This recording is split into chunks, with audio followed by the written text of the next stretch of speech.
And as your paint starts drying, then you also have to take out the moisture from your brush.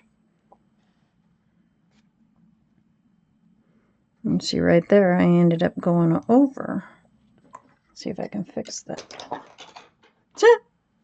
And I threw my paintbrush. Let's see if I can fix that.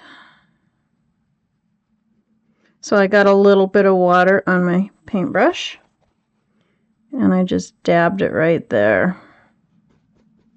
And picked it up, and that little mistake is gone. I'll keep on bumping into my camera here.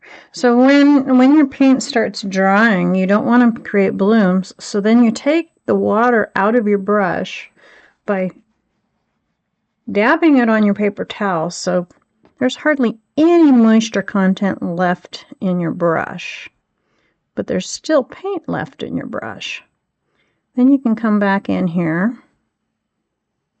You're not lifting the paint, but you're adding texture.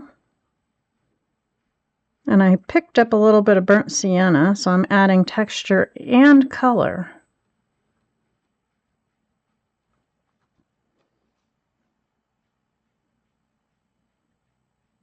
Without changing and making blooms.